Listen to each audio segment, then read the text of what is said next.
नमस्कार, स्वागत है आपका आवाज अड्डा में। मैं हूं नीरज बाजपेयी और आज एक बड़ी खबर जो हमारे और आपके लिए काफी कामगार हो सकती है वो ये है कि सरकार ने एक बूस्टर डोज दी है कंज्यूमर के लिए, नौकरी पेशा लोगों के लिए, व्यापारियों के लिए, सबके लिए। कैसे? एक स्कीम रखी गई है कि अगर आप नौकरी करते हैं और आपको एलटीसी मिलती है तो नियम ये कहता है कि जब आप यात्रा करेंगे तो वो आप क्लेम कर सकते हैं, लेकिन सरकार ने इसको फ्रंट लोड किया है, यानी आपको यात्रा करने की ज़रूरत नहीं है, पैसे आपको वैसे ही मिल जाएंगे, लेकिन शर्त है उसके साथ कुछ।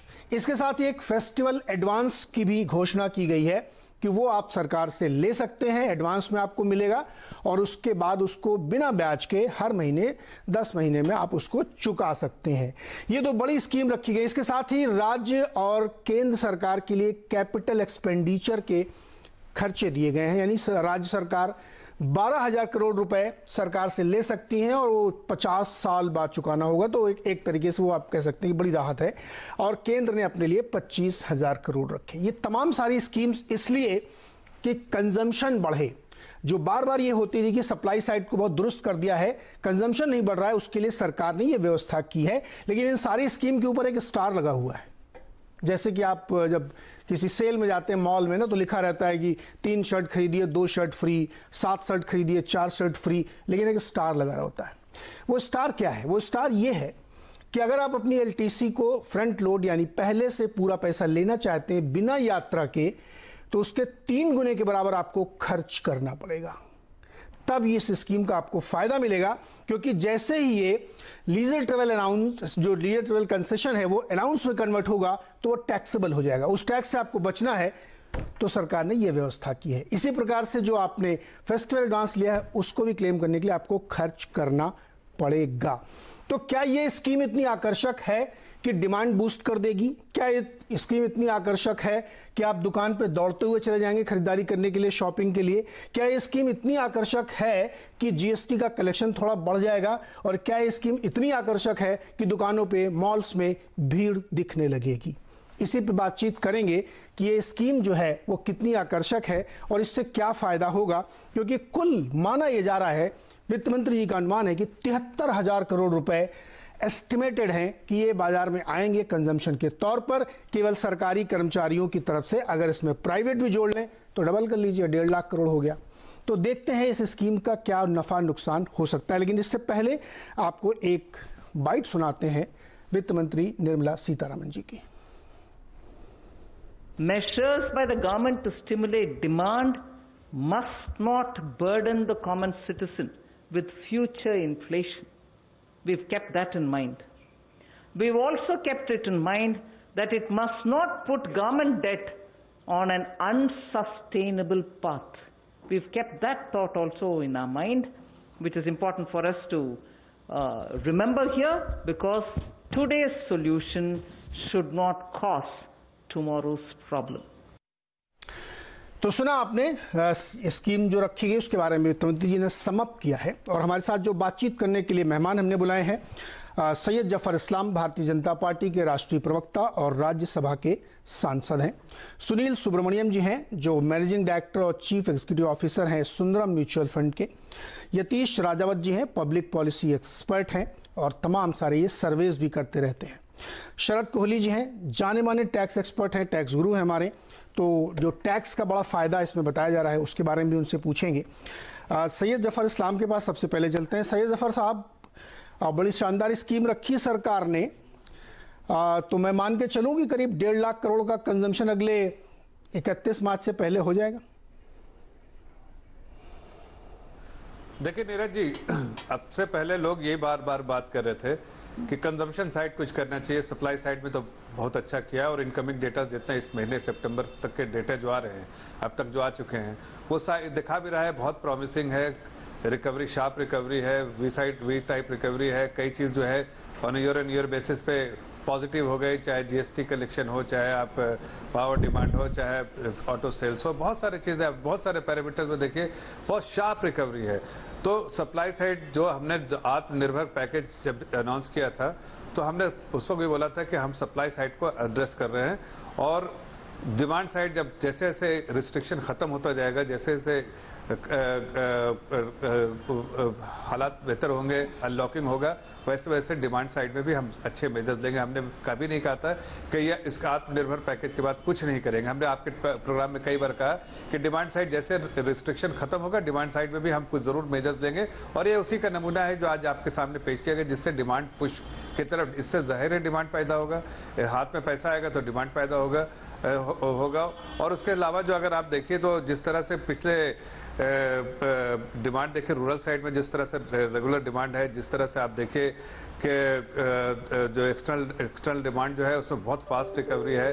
कंटिन्यूस मॉनेटरी जो पॉलिसी जो है वो अकोमोडेटिव पॉलिसी हमने रखी है, उससे जो है उस सारी चीजों को ध्यान रख के देखते हैं तो दिखता है कि ग्रोथ जो है बहुत तेजी से होगा। जो बजटेड ग्रोथ है आपके जो क्वार्टर एंडिंग दिसंबर का और जो स्ट्रीट का जो ब्लूमबर्ग का जो एवरेज है, मुझे लगता है उससे बहुत बेहतर होगा। और इसकी वजह से आज चूंकि उन्होंने इस तरह के पॉलिसी अनाउंस किया कि लोग बैंक में पैसे लेके ना रखें या सिर्फ क्लेम करके ना रखें, उसके लिए बिल्कुल जरूरी था। जो आप स्टार बोल रहे हैं, स्टार जरूरी है इसलिए कि आज हमें कंजम्पशन अगर करवाना है और आपको इकोनॉमी में कंजम्पशन चाहिए तो उसके ऐसे मेजर्स लेने चाहिए कि people are encourage to spend.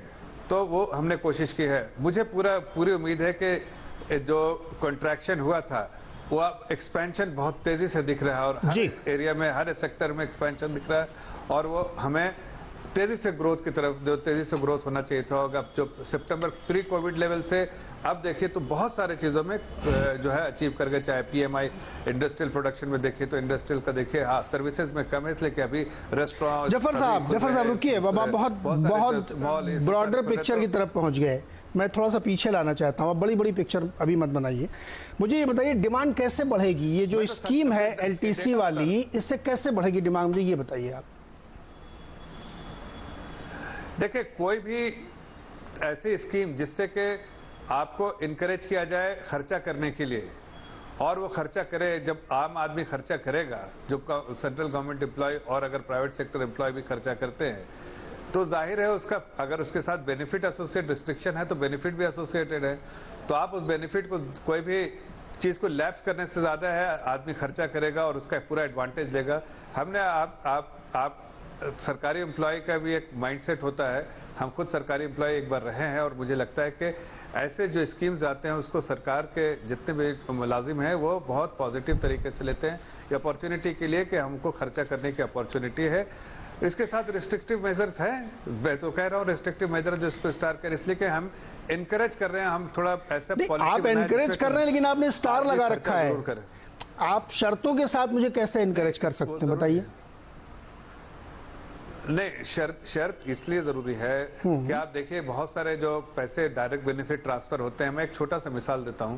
Direct benefit transfer जो होते हैं पैसे, उसके यार स्टैटिस्टिक्स उठा के देखिए तो बहुत पैसा अभी भी जो है वो बैंक के अकाउंट में पड़ा है, खर्चा नहीं हो रहा है।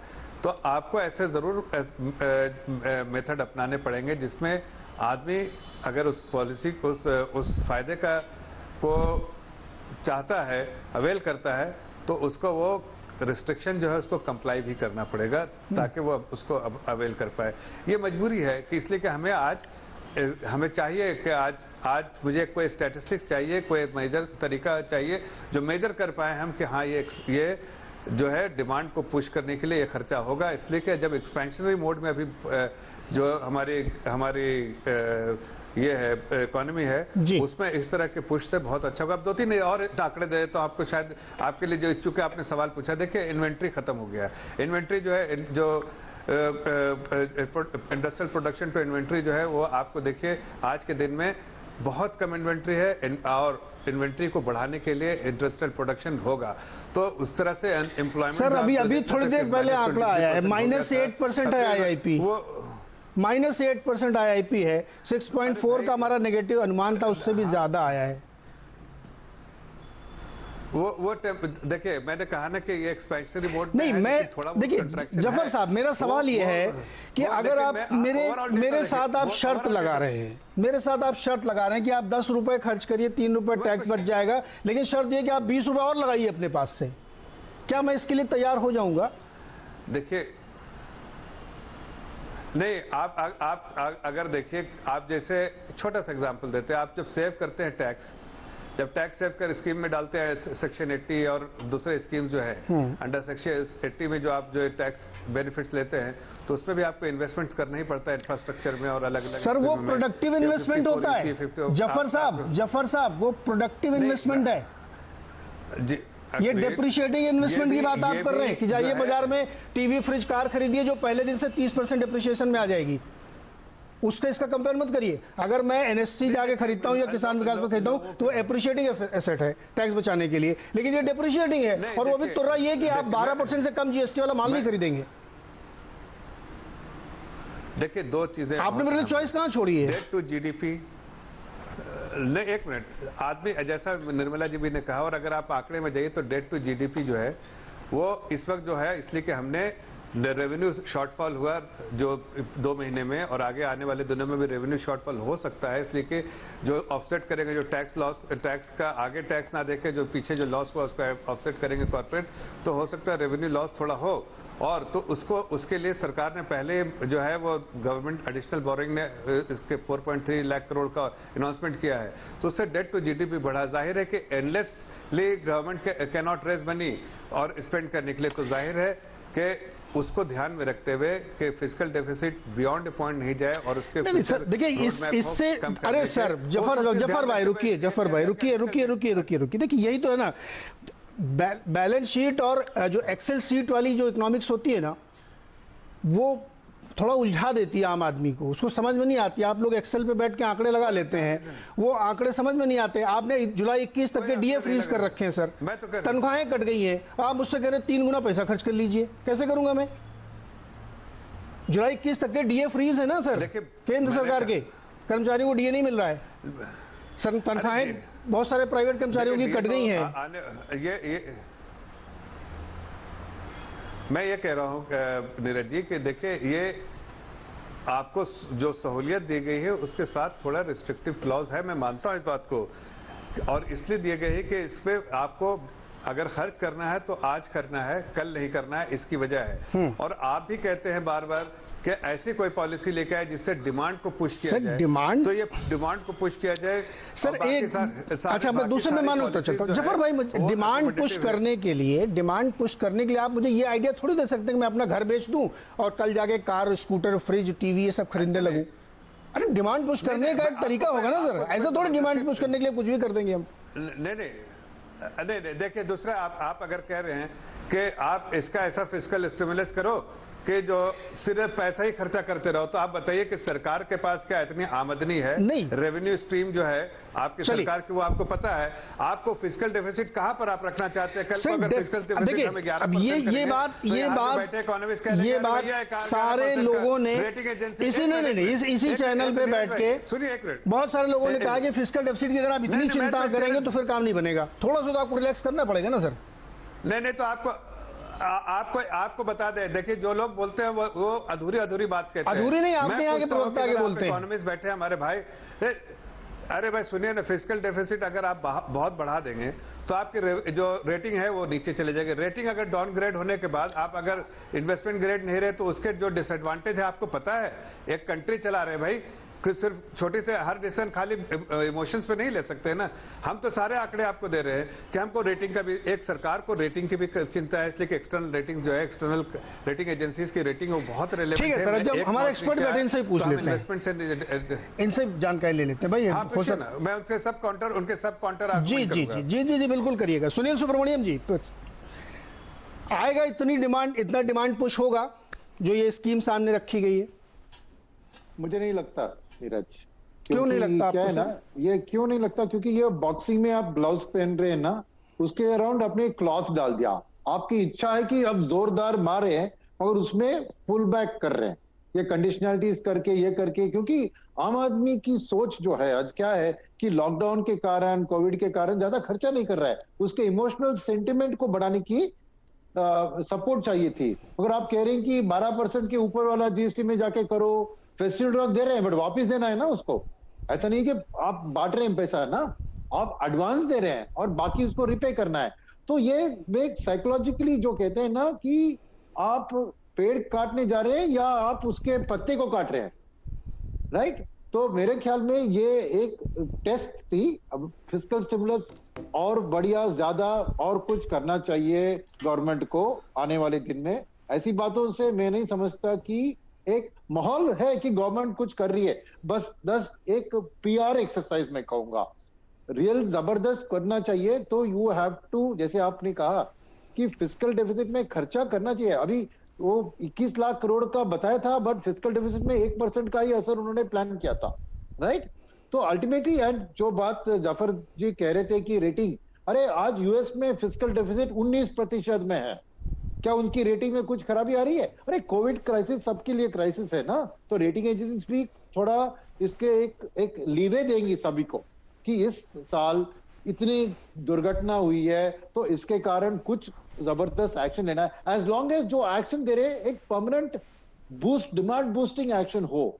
अभी तक वो भी सामने नहीं दिखे। मेरे ख्याल में ये टुडेज अनाउंसमेंट, वो देखिए मार्केट का भी रिएक्शन वही रहा कि इनिशियली बड़े आंकड़े सामने लाए थे, और एक्चुअल ग्राउंड लेवल में इतना ट्रांसलेट होता हुआ नहीं देख रहा है। इसके और फर्दर मेजर्स अनाउंस करने की जरूरत होगी।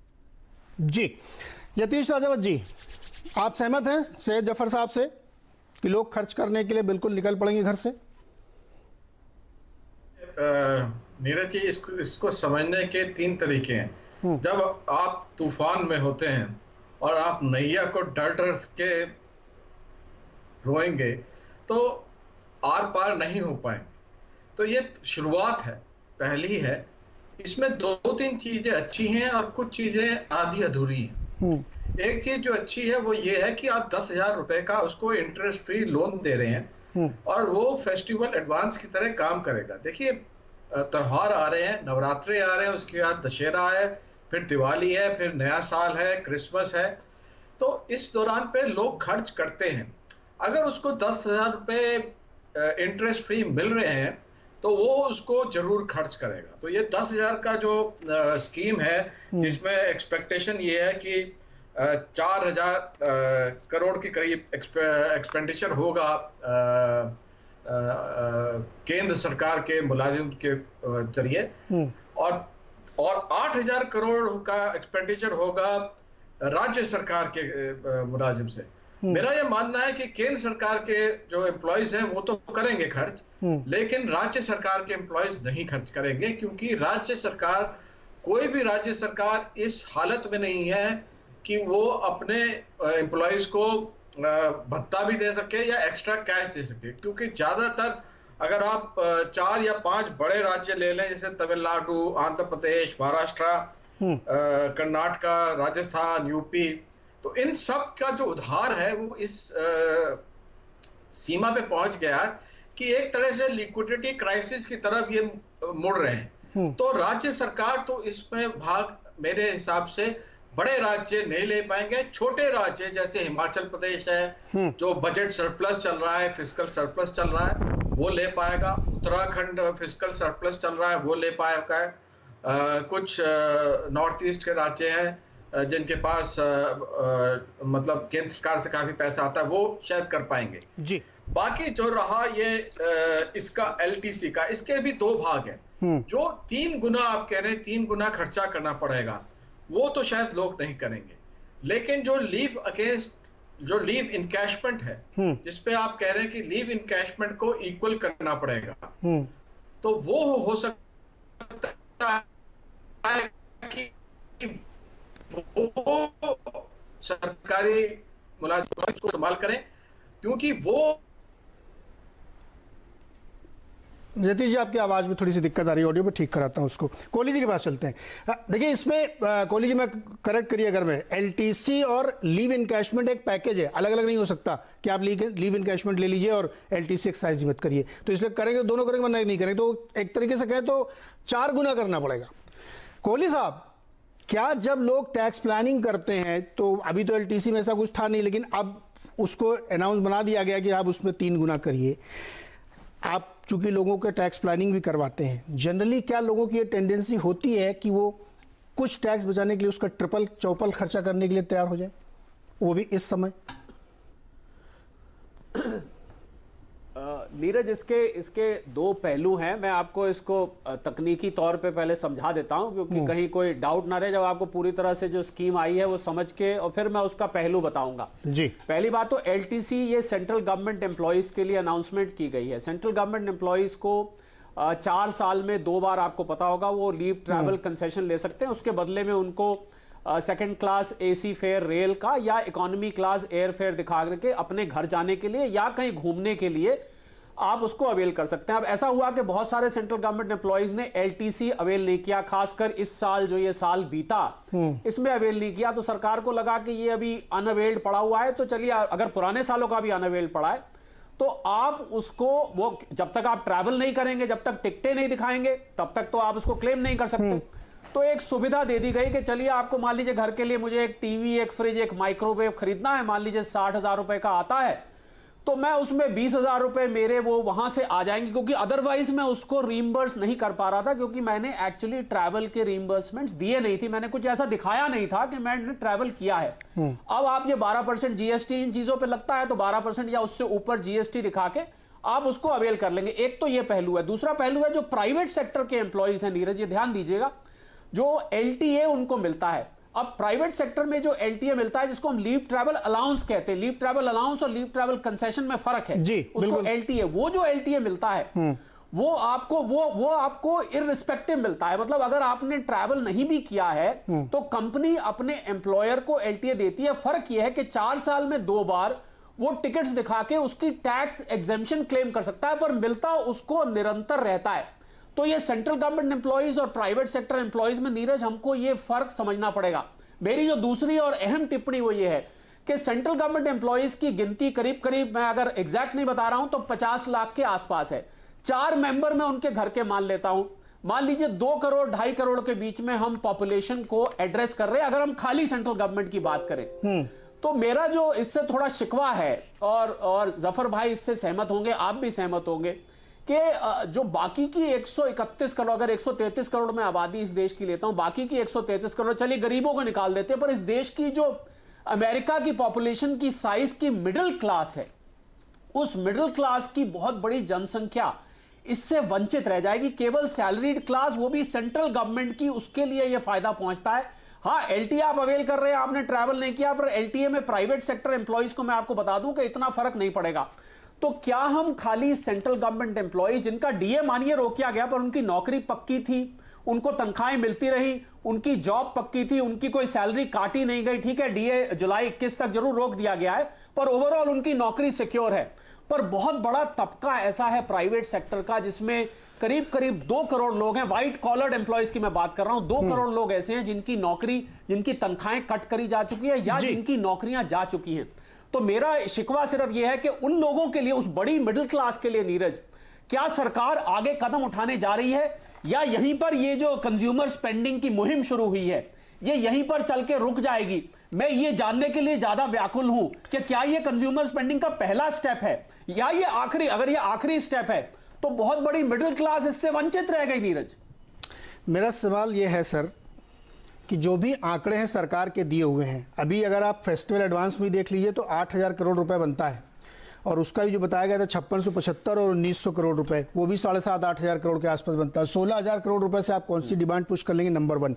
नंबर 2, आप तो लोगों के टैक्स बचाते हैं ना, आप मुझे बताइए कि जनरली एवरेज एलटीसी का क्या कॉर्पस होता है, कि कितना आदमी को मिलता है? एक आदमी को, 4 आदमी की फैमिली है, अगर वो, देखिए एलटीसी मान लीजिए आपकी सैलरी सालाना 3 लाख रुपए है, तो उसमें जो एलटीसी का कंपोनेंट होता है वो करीब 20 से 25, 20 से 40 हजार तक होता है, डिपेंड करता है कि किस ओहदे पर है। ठीक है, तो मैं मान के चलूं कि करीब 10% चलिए आप एलटीसी, या 7-8% एलटीसी मिलता है, 30,000 मान लीजिए। प्रश्न ये उठता है कि उस एलटीसी को अवेल कर 20,000 एवरेज मान लेते हैं, चलिए 20,000 वो central government employees, Neeraj, avail sir 30 मान लेते हैं, चलिए नहीं 20 मान लीजिए सर, एलटीसी है वो अवेल नहीं कर पा रहे थे सर, वो 20,000 के एवज में तो क्या 60,000 रुपए और प्लस ये फेस्टिवल एडवांस के 10, ये लीव इनकैशमेंट के भी, क्या ये आदमी खर्च करने के लिए तैयार इस समय? क्या मेरा सवाल ये है कि हमको 20,000 रुपए वो चाहिए उस टैक्स बचाने के लिए, उसको मैं 3 गुना खर्च करूंगा। मैं जवाब दे देता हूं आपको, मैं इसका बिल्कुल स्पेसिफिक जवाब दे देता हूं। 20,000 ये, 10,000 ये। अब मान लीजिए मेरे घर में, मैं सेंट्रल गवर्नमेंट एम्प्लॉई हूं और मुझे घर में एक एसी की जरूरत थी बहुत दिनों से और एक फ्रिज मुझे बदलना था। मैं वो एसी और फ्रिज नहीं ले पा रहा था क्योंकि मेरा डीए रुक गया था, मैं वो खर्चा करने नहीं जा रहा था। अब वो 60,000 का फ्रिज, नीरज ध्यान दीजिएगा, वो 60,000 का फ्रिज के 20,000 रुपए मुझे जो मेरे एलटीसी में बकाया पड़े थे, जो मैं नहीं लिए थे मैंने, वो वहां से मेरे फंड हो जाएंगे। तो मुझे वो फ्रिज और वो जो बात कर रहा था मैं, जो टेलीविजन या एसी है, वो 40,000 रुपए का पड़ेगा क्योंकि जीएसटी तो मैंने देना ही देना था। ये इसका फायदा आएगा कि मुझे अगर घर में सामान की जरूरत है तो मेरी उसकी फंडिंग उस अनअवेल्ड एलटीसी के माध्यम से हो जाएगी। आपके प्रश्न का स्पेसिफिक जवाब ये। अब चलते जफर के पास। कोहली साहब, 3-4 लाख रुपए साल की तनख्वाह पाने वाले आदमी 50,000 का फ्रिज नहीं खरीदते हैं। इसीलिए मैं कह रहा हूं एक्सेल सीट के कैलकुलेशन और रियल लाइफ के कैलकुलेशन बहुत डिफरेंट होते हैं। जफर साहब जवाब दीजिए। देखिए नीरज जी, जहां तक आपको मैंने आपके प्रोग्राम में पहले भी कहा था कि पब्लिक सेक्टर एम्प्लॉयज की salary over a period time वो बहुत ज्यादा है कंपेयर टू प्राइवेट सेक्टर। कैसे सर? आप ये गलत सोचना है, लेकिन अब उनको जो मैंने बहुत एनालिसिस किया और आपको रिक्वेस्ट करूंगा कि आप बैलेंस शीट जो है आप 10 साल का 15 साल का उठा के देखिए किसी बड़े प्राइवेट सेक्टर कंपनीज और क्लिप बड़े पब्लिक सेक्टर कंपनीज में, तो आपको एहसास होगा कि जो पब्लिक सेक्टर कंपनी हर बार सैलरी बढ़ती जा रही है, प्राइवेट सेक्टर की कंपनी जो है उस तरह से जो CAGR जो है वो नहीं है। तो जो अगर आप एवरेज सैलरी, एक छोटा सा एग्जांपल देता हूं कि अगर आप 2004 से 2019 के डेटा को निकालिए जिसका एनुअल रिपोर्ट आ चुका है, तो उसका अगर आप BPCL की सैलरी निकालिए तो average from top to bottom, अगर ड्राइवर से लेके प्यून से लेके आप चेयरमैन तक की सैलरी निकालिए और उसका एवरेज निकालिए, तो जो आपको सैलरी आती थी 2004 में वो थी 9 लाख, अभी हो गए 31 लाख। अब जो सैलरी थी इन्फोसिस जैसी कंपनी में, जिस सैलरी थी उस वक्त 2004 में वो थी 15 लाख, अभी 15 लाख से 13 लाख वो पढ़ के अभी 17-18 लाख हुई है। तो बहुत गैप है, इसलिए कि जो ऊपर में टॉप पे प्राइवेट सेक्टर उनकी सैलरी ज्यादा होती है, नीचे में बहुत कम होती है। जैसे ड्राइवर की एक सैलरी जो है पब्लिक सेक्टर में 50-60 हजार रुपए हो जाती है, लेकिन अब किसी प्राइवेट सेक्टर में 50-60 हजार, 10-20 हजार, 15 हजार, 17-18, 20 उससे ज्यादा नहीं जाती ओवर टाइम करने के बावजूद। तो इसलिए वो आप जो कह रहे हैं कि फंडिंग की प्रॉब्लम होगी, उनके पास प्राइवेट सेक्टर से बेटर अपॉर्चुनिटी है, फंडिंग की बेटर कैपेबिलिटी है, रिसोर्सेज उनके पास है। ठीक है, डीएच टेम्पोरली हुआ है, लेकिन उनके ओवर ए पीरियड टाइम जो है, ये मैंने कहा है, इंकरेज किया है कि आपको अवेल कर सकते हैं बेनिफिट। जो चीज डिसीजन डिले कर रहे थे वो अभी उसको लेने में कामयाब होंगे। दूसरी चीज मैं कहना चाहता हूं कि देखिए, आप बहुत सारी बातें जो है वो आप इस तरह से कह रहे हैं जैसे कि ये आखिरी है, जैसे कोहली साहब कह रहे थे। हमने शुरू से कहा है और सरकार ने बार बार संकेत दिए हैं कि हम जो आत्मनिर्भर पैकेज से हमने जो प्रायोरिटी हमारी रही है वो हमने एड्रेस किया है, कुछ सेक्टर के लिए एड्रेस किया। अगर आप आत्मनिर्भर पैकेज को देखें, कुछ सेक्टर को हमने एड्रेस किया है, बाकी सेक्टर जो है जफर साहब में नहीं किया, जो हम आगे भी संकेत दिए कि कुछ ऐसे डिसीजन लिए जाएंगे। जैसे जैसे रिस्ट्रिक्शन ईज ऑफ होता रहेगा, वैसे वैसे सरकार भी नए डिसीजन के साथ आएगी, उससे डिमांड आगे बढ़ेगा। तो मैं सिर्फ इतना कोहली साहब को कहना चाह रहा हूं कि इस बात के कोहली साहब संजीदगी से सरकार देखिए ये मैं यही कह रहा हूं सर। जफर साहब देखिए, अभी आप हॉस्पिटल, टूरिज्म, हॉस्पिटल सर जी, यही तो मैं कह रहा हूं ना, या होटल, रेस्टोरेंट, उस पर अभी कहां कोई ऐसा हो सकता है, उस पर भी कुछ है नहीं। बाद में क्या होगा, नहीं मैं तो आज की इसकी बाद में हो सकता है बहुत कुछ आ जाए, बाद में बहुत कुछ आ जाए, मैं उससे इनकार नहीं कर रहा हूं।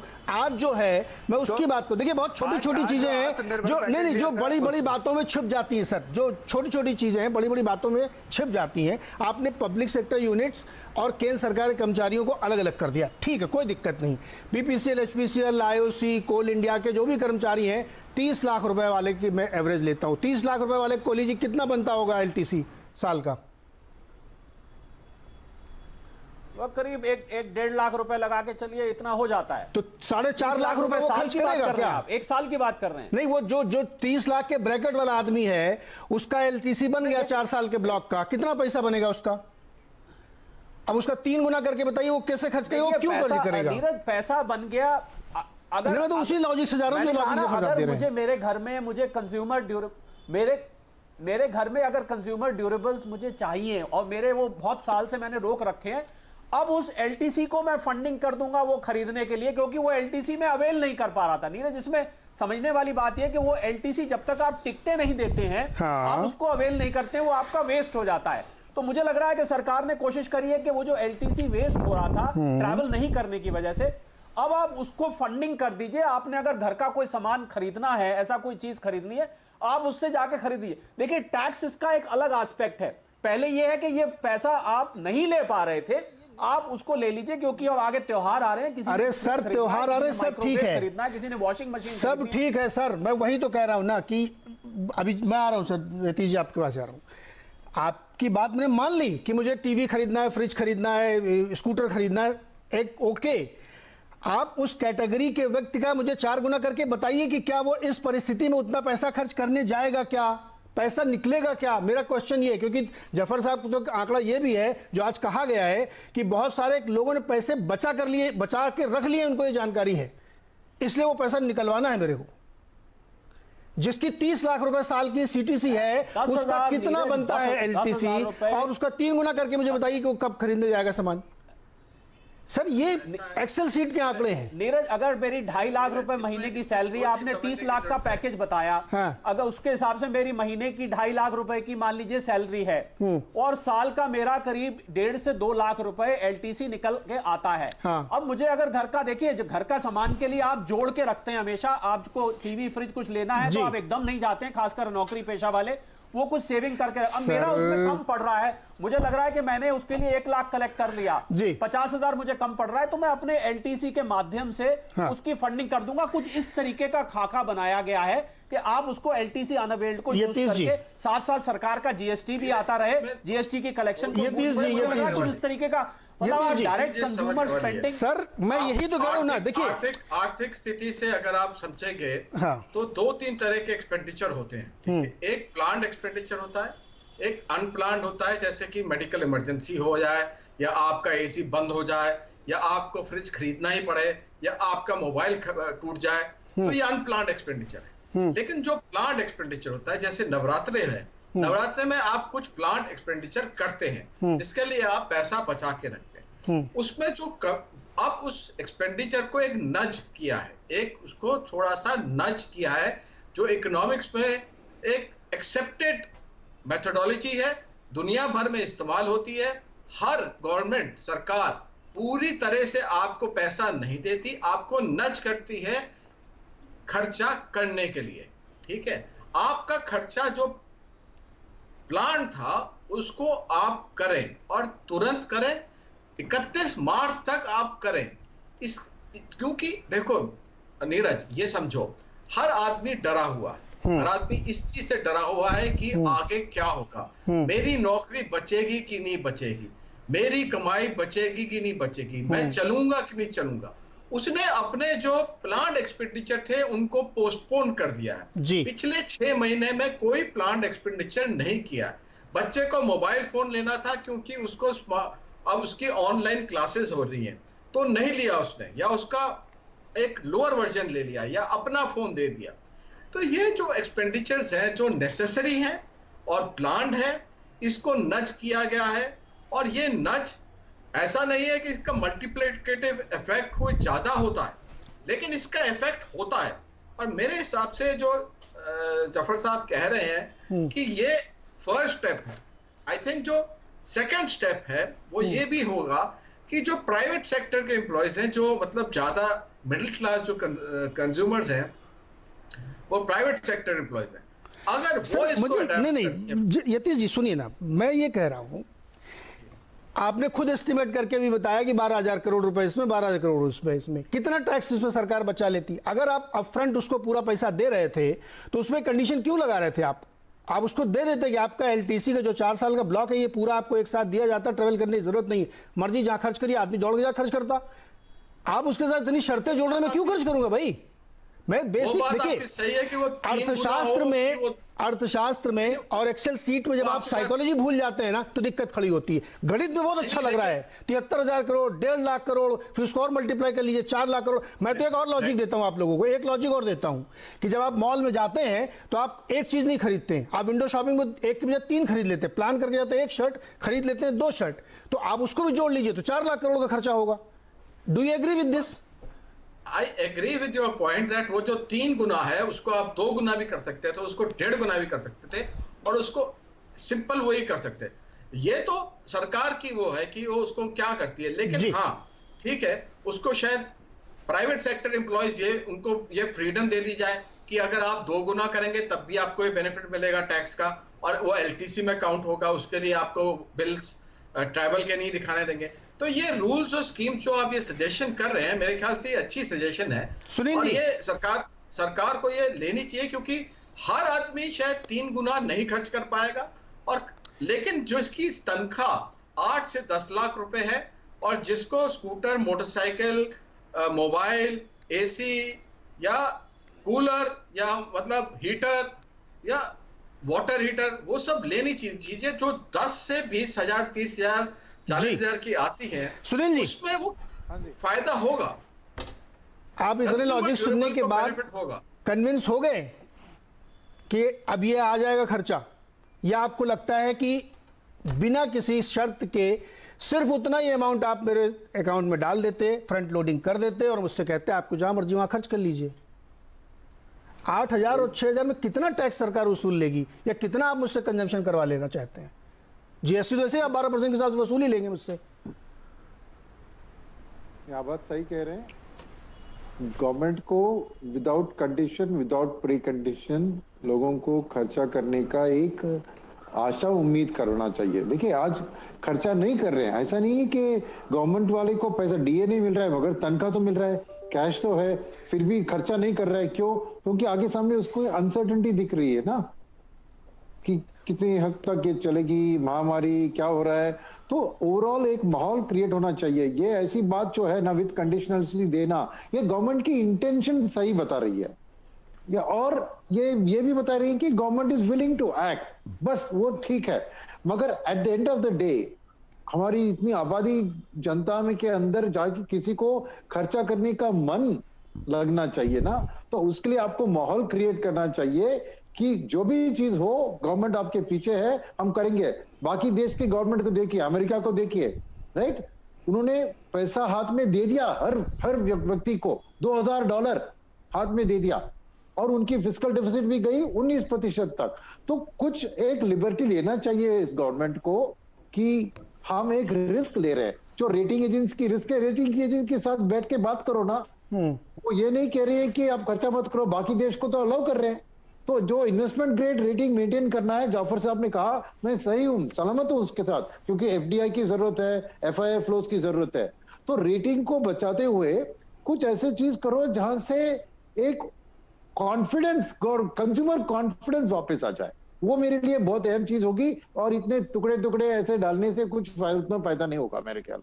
जी अच्छा, मुझे एक छोटा सा ब्रेक लेना है यहाँ पे, एक ब्रेक ले लेते हैं। ब्रेक से आके लौट के कुछ और मैं आपके सामने आंकड़े रखता हूँ 19 सरकारी कर्मचारियों को जिनकी बार बार दुहाई दी जा रही है कि उनको कितना नुकसान हो रहा है डीए से। ब्रेक के बाद चर्चा करेंगे।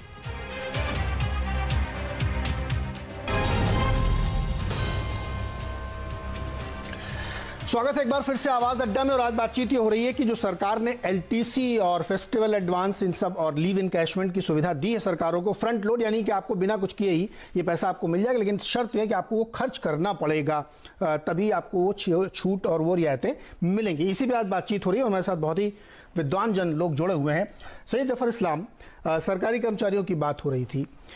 एक एवरेज सरकारी कर्मचारी जिसकी सैलरी 45-50 हज़ार रुपये होगी, उसके 3 डे रोकने से तकरीबन 1.25 लाख रुपए का उसको नुकसान होगा। क्यों होगा? क्योंकि एक तो डीए का नुकसान है रहा, दूसरा जैसे ही वो 25% के ब्रैकेट को क्रॉस करेगा तो उसका एचआरए को नुकसान होगा, और ये सब चीज़ें जो है मैटर करती हैं। तो आपको ये अभी जो आप कह रहे थे, ये सरकार ने कहा कि बहुत सारे लोगों ने पैसे बचा लिए कोविड के दौरान, खर्चे कम किए हैं। अब मेरे सामान्य हिसाब से ऐसा कौन सा खर्चा इस समय रुक गया था आदमी का जिससे बहुत पैसा उसने सेव कर लिया, उसको निकलवाना है? नहीं देखिए, आप दोनों बातें जो कह रहे हैं जो बहुत विपरीत है जो मैंने कहा। मैं एक पर्सपेक्टिव में कह रहा था किसी कॉन्टेक्स्ट में कि अगर आप देखें बहुत सारे सरकार के पास डेटा होते हैं और उनको मॉनिटर करके ही सरकार कोई फैसला लेती है। तो हमने कहा कि जो डायरेक्ट बेनिफिट ट्रांसफर सरकार कर रही है तो बहुत सारे लोग खर्च नहीं कर रहे, आप उस और कुछ कर भी रहे हैं।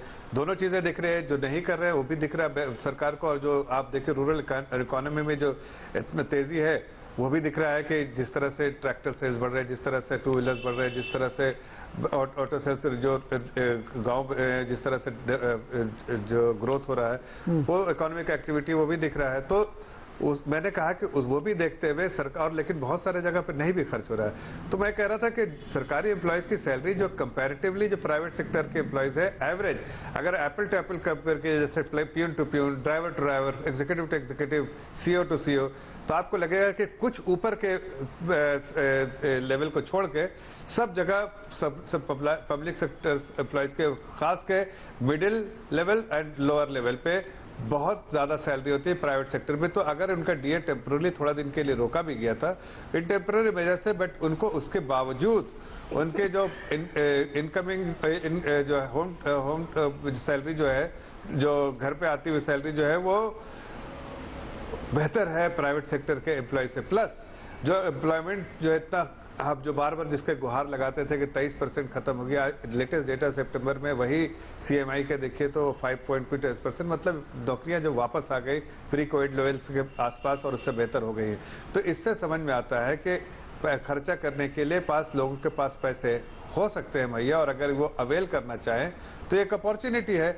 मैं ऐसा कोई ये नहीं है कि सरकार यही एक डिसीजन के बेसिस पे है, इसके अलावा ये एक विकल्प है जो सरकार ने, लोग नहीं ट्रैवल कर रहे हैं, इससे टूरिज्म, जबकि आपको पता है कि टूरिज्म को भी थोड़ा नुकसान हुआ है, ये साथ साथ इसको भी जो पेंडेमिक की वजह से बहुत सारी चीजें नुकसान हुई। तो ऐसे में अगर कोई अपना एलटीसी नहीं ट्रैवल करेगा, उसको अगर अवेल करना चाहे तो ये कंडीशन है, लेकिन कंडीशन इसकी सिर्फ एक ही वजह से है। आप भी समझते हैं, मैं भी समझता हूं कि डिमांड को बढ़ाए, प्रोडक्शन ज्यादा से ज्यादा डिमांड बढ़ेगा तो खर्चा होगा, तो डिमांड बढ़ेगा, लेकिन वो अपने आप ही पता चलेगा कि इस स्कीम को लोग अवेल करते हैं कि नहीं। मुझे ऐसा लगता है, और सर्वे के बेसिस पे, फीडबैक के बेसिस पे। आप एक राजनीतिक बयान बार बार देते हैं सर कि सरकारी कर्मचारियों की तनख्वाहें बहुत ज्यादा है, वो लोग गुस्सा हो जाएंगे आपसे। नहीं, मैं ऐसा नहीं कह रहा हूं। मैं देखिए, मैं पॉलिटिकल ये इकोनॉमी के चैनल है, कोई हर चीज डेटा के बेसिस पे। क्या एचडीएफसी बैंक के कर्मचारियों की तनख्वाह यूनियन बैंक के कर्मचारियों से ज्यादा है, बराबर है, क्या है? क्या मैं आपको एसबीआई के चेयरमैन की तनख्वाह आपको किसी और बैंक की तनख्वाह से ज्यादा है क्या? मैं आपको इसीलिए बताना चाह रहा हूं कि आपने शायद नहीं एनालिसिस किया है, इसलिए आप ये मुस्कुरा रहे हैं। सर ये बैलेंस शीट तो आप देखते होंगे, पॉलिटिकल स्टेटमेंट आप जो बता रहे हैं ये नहीं पॉलिटिकल नहीं जी, बिल्कुल नहीं। ये एक मैच्योर्ड स्टेटमेंट है जो कि purely on the basis of analysis and data. आप देख लीजिए, हमने कहा कि 15 साल का आप एनुअल रिपोर्ट देखिए, वो उस पर डिक्लेयर करती है एनुअल रिपोर्ट में सैलरीज, आप उसको कैलकुलेट कीजिए, नंबर ऑफ एम्प्लॉयज कितने हैं, प्यून टू आप चेयरमैन देखिए, सारे जहां पर देखिए, और उसके बाद देखिए कि टॉप में सैलरी जरूर प्राइवेट सेक्टर में ज्यादा है, लेकिन आप ऐसे प्राइवेट सेक्टर में जब बाकी एम्प्लॉयज को देखिएगा साहब तो कम है। ये मैं कोई सरकार में रह के बोल रहा हूँ, इसलिए कि मैं किसी को रुस्वा करने के लिए नहीं बोल रहा हूँ। मैं I was driving A point, और उसका इसलिए बताया डिमांड से रिलेटेड ये पॉइंट, और आउट ऑफ कॉन्टेक्स्ट मत जाइए, डिमांड से रिलेटेड कि वो आज जो आप डीए के बारे में बात की, सुनील जी आप बहुत खुश होंगे, आप लोग अंडरपेड हैं सर। मैं तो आपके चैनल पे बोला था कि जो लोग कहते हैं टैक्स घटाओ, मैं कहता हूँ सैलरी बढ़ाओ प्राइवेट सेक्टर में, मैं दूसरी डिमांड करता हूँ। बताइए सुनील जी और यतीश जी, मैंने ललित आप दो पॉइंट जो कहते हैं कि नहीं टैक्स बट घटाओ, मैं कहता हूँ सैलरी बढ़ाओ। चीज में एक तो जो आपने अभी जिक्र नहीं किया, लेकिन उस पर मैं आपका तवज्जो देना चाहूंगा कि जो ये 50 साल का इंटरेस्ट फ्री लोन दे रही है केंद्र सरकार, इसकी पूरी राशि तो सिर्फ 12,000 करोड़ है, पर ये 50 साल का इंटरेस्ट फ्री लोन है। यानी कि सरकार कहीं ना कहीं से बोरो करेगी इंटरेस्ट फ्री, जो ये आगे राज्य सरकार को देगी, क्योंकि सरकार तो ये, और ये देखिए इसकी अवधि बड़ी इंटरेस्टिंग है 50 साल की। रकम बहुत छोटी है, बहुत छोटी रकम है राज्यों के संदर्भ में अगर आप देखें तो 12,000 करोड़ रुपए पीनट के बराबर है जिस स्थिति में राज्य सरकारें हैं। लेकिन ये इनोवेशन बड़ा इंटरेस्टिंग इसलिए है क्योंकि दो चीज हो सकती हैं इसके साथ नीरज जी। पहली चीज ये है कि अब तक केंद्र सरकार जो बोरोइंग कर रही है वो 10 साल की, 20 साल की और ज्यादा उससे ऊपर नहीं जाती है। तो या तो केंद्र सरकार की अब बोरोइंग 50 साल की होगी, पहली चीज।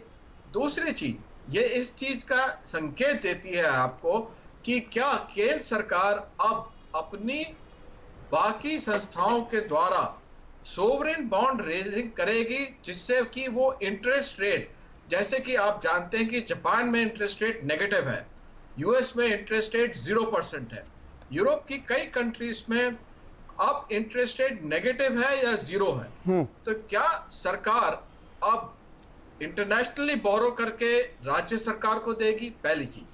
दूसरी चीज ये जो खोलती है वो एक रास्ता खोलती है जो आपको याद होगा कि मिलेनियम बॉन्ड्स के द्वारा या रिसर्जेंट इंडिया बॉन्ड्स के द्वारा सरकार ने खोला था 2000 के शुरुआत में, 2003 के समय, जिसके तहत $300 मिलियन की राशि स्टेट बैंक ऑफ इंडिया ने सोवरेन रेटिंग पे खड़ी की थी।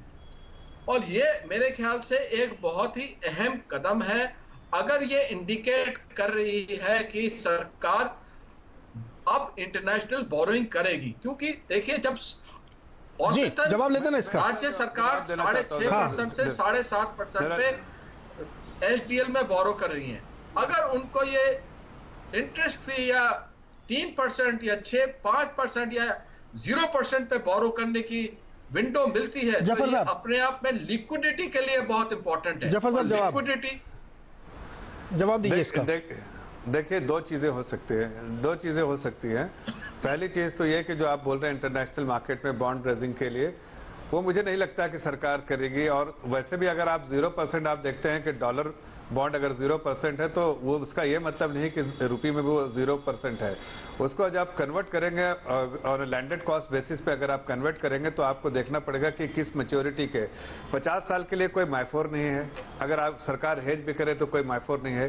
तो करेंसी रिस्क को बाहर में डॉलर में रहेगा तो करेंसी रिस्क कौन लेगा?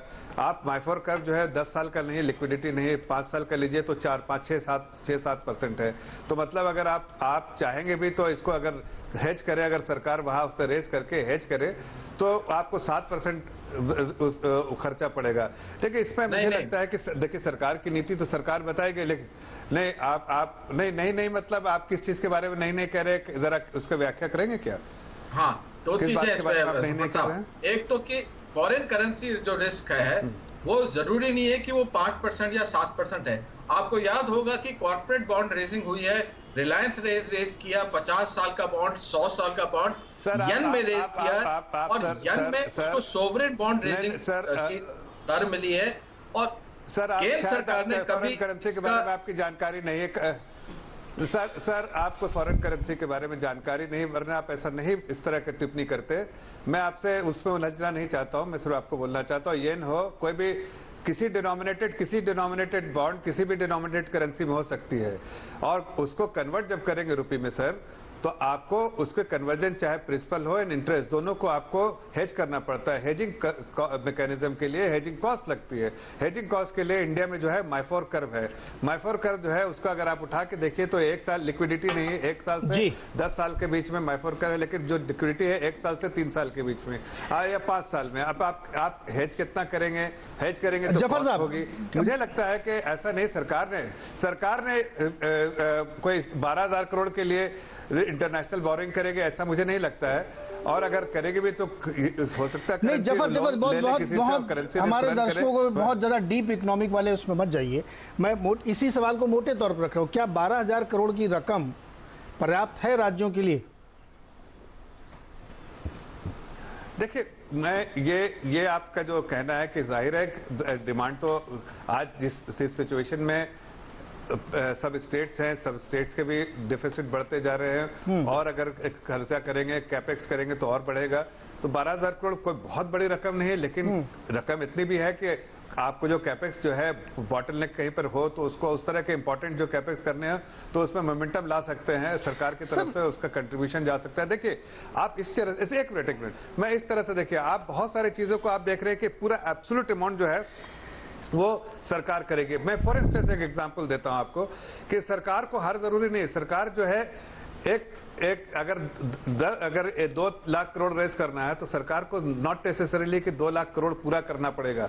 सरकार के पास बहुत स्ट्रक्चरिंग जफर साहब नहीं, जफर साहब फिर आप बहुत ज्यादा आंकड़ों में आप उलझ रहे हैं। आपको समझा रहा हूँ नहीं, मैं ये समझा रहा हूँ सर, मैं ये जो समझा रहा हूँ 12,000 करोड़ नहीं सर, देखिए बहुत 12,000 करोड़ छोटे बहुत सारे उपाय, छोटे बहुत सारे उपाय लंबे समय तक करते रहने से रिजल्ट जीरो आता है। एक साधे सब सधे, सब साधे सब जाए। आप किसी एक चीज पे फोकस करके उसको दीजिए। अब आप छोटे छोटे उपाय कर रहे हैं कि 5,000, आप नाम कहने के लिए हो गया, मैंने राज्य सरकारों की मदद की, लेकिन उससे क्या कोई बात बनी? नहीं बनी बात।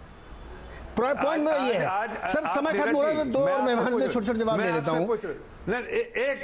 एक सेकंड लूंगा बस। हाँ। मैं आप जो छोटी छोटी बातें कह रहे हैं, आपको बड़े बड़े रिजल्ट नहीं दे रहे। आज आपके पास डेटा तो आ रहा है ना, आप जरा सारे आंकड़े निकाल के अपनी स्क्रीन पे दिखाइए जो मैं आंकड़े कह रहा हूं। सर मेरे पास है, सारे डेटा है मेरे पास। आपको रूरल डिमांड बढ़ा है सर, मेरे पास है सारे डेटा।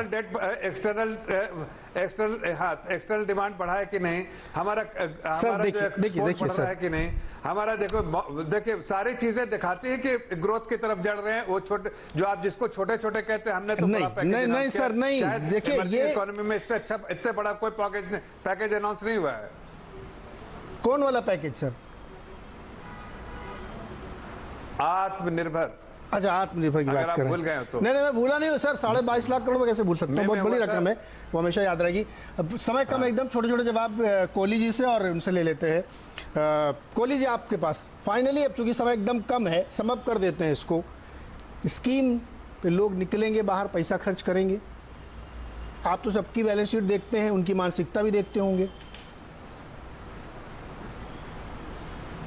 जी हाँ, देखिए खर्च तो जिन्होंने करना है, मैं इसका जो स्पेंडिंग रेट है, चलिए आप, क्योंकि आप बार बार वही पूछ रहे थे मेरे से नीरज, तो मैं आपको एक स्पेंडिंग रेट औसतन मुझे लग रहा है कि 30 से 40% लोग इसको अवेल करेंगे, बाकी लोग शायद अवेल नहीं करेंगे। और एक माइंडसेट लें अगर नीरज, माइंडसेट ये लीजिए कि मान लीजिए सरकार कहती कि आप एलटीसी के बराबर जाके खर्च करिए, 3 गुना वाला ना करती जी, तो उसके पीछे सरकार की मंशा ये है कि एक तरफ तो आपको मल्टीप्लायर इफेक्ट दिखे, आप 3 गुना करिए, दूसरा आप एलटीसी को सीधा वहां जाके खर्च नहीं कर दीजिएगा। आपका पर्पस था एलटीसी का, पर आपने ट्रैवल नहीं किया, आपको हम सामान खरीदने का दे रहे हैं, ठीक है हम दे रहे हैं आपको, पर आप उसके दुगना जाके कोई सामान खरीद लीजिए, आपको कोई घर की जरूरत है। नीरज ऐसे समझिए कि एक स्कीम चल रही है शोरूम में, 60,000 का सामान 40,000 में ले लीजिए, कुछ इस तरीके की स्कीम का इंसेंटिव बना के इसको रखा गया है। देखिए सर, 2,000 रुपए की चीज होती तो आप मुझसे कहते कि 1,800 की मिलेगी, बशर्ते कि आप 3 खरीदे, तो मैं 4 खरीद लेता। लेकिन जब वो 1 लाख की चीज है, आप उससे कह रहे हैं 90 की मिलेगी लेकिन आप 3 खरीदिए, तो मैं नहीं खरीदूंगा। आप बात समझिए, मैं ये कहने की कोशिश कर रहा हूं। अमाउंट बड़ा हो जाता है सर। वो हर आदमी इस समय दिवाली में 1.5 लाख 2 लाख की शॉपिंग के मूड में नहीं है। मेरा पॉइंट ये है, तनख्वाहें कटी हैं लोगों की, इसलिए कोई इतना बड़ा एक्सपेंडिचर सिर्फ इसलिए क्योंकि वो हमको बहुत अच्छा एक स्कीम मिल रही है, शायद नहीं करेगा वो। नीरज मैं एक आर्ग्यूमेंट में एग्री करता हूं, जल्दी से बोल देता हूं कि वाकई लोअर लेवल पे और मिडिल लेवल पे जो सरकारी मुलाजिमों की तनख्वाह प्राइवेट, क्योंकि मैं बहुत बड़े प्राइवेट सेक्टर से संपर्क में हूं, उनकी तनख्वाह वाकई ही उनसे जो अगर आप सारे परक्विजिट्स मिला लें वाकई ज्यादा है। उनकी स्पेंडिंग कैपेसिटी प्राइवेट सेक्टर, ये उनको गलत फहमी है कि हम प्राइवेट सेक्टर से भेदभाव है, ऐसा नहीं है। वाकई उनकी तनख्वाह ज्यादा, उनकी स्पेंडिंग कैपेसिटी जितना आप सोचते हैं उससे थोड़ी सी ज्यादा है। इसमें नीरज जो सर एकदम समय खत्म हो गया, एक छोटा सा कमेंट मैं लेना चाहता हूं सुनील जी से, बहुत छोटा सा, समय एकदम खत्म। सर सुनील जी 30 सेकंड में, देखिए ये सारे आर्गुमेंट बहुत अच्छे लगते हैं, लेकिन जब साइज ऑफ इकोनॉमी और size of private sector employees और गवर्नमेंट को कंपेयर करेंगे तो फिर शायद आपको दूसरी नजर से देखना पड़ेगा। ये भी एक फर्क है। सुनील जी 30 सेकंड, सिर्फ 30 सेकंड। ये few drops in the ocean, सागर में थोड़ी थोड़ी बूंदे पानी के डाले हैं, बकेट में पानी डालने की जरूरत है और उम्मीद यह है कि आने वाले दिन में जरूर गवर्नमेंट ऐसी करेगी जी। बस वही मेरी बात। चलिए, तो बहुत बहुत शुक्रिया इसमें जुड़ने के लिए। अंत में सिर्फ यही है कि अगर रिस्ट्रिक्शंस नहीं होते तो शायद बहुत ज़्यादा इसका इम्पैक्ट देखने को मिलता है। लेकिन चूंकि रिस्ट्रिक्शंस लगे हैं, शर्तें लगी हैं, कंडीशंस अप्लाई हैं कि 6 शर्ट खरीदोगे तो 6 फ्री मिलेंगी, तो शायद मैं इस मूड में नहीं हूँगा कि मेरे को 6 की ज़रूरत है। तो ये एक दिक्कत है इस स्कीम में मेरे हिसाब से, लेकिन वक्त बताएगा। अभी सेल वेल लगने वाली हैं, तो आंकड़े हमारे सामने होंगे 2 महीने बाद, फिर से इस पर चर्चा करेंगे। बहुत बहुत शुक्रिया। देखते रहिए CNBC आवाज़।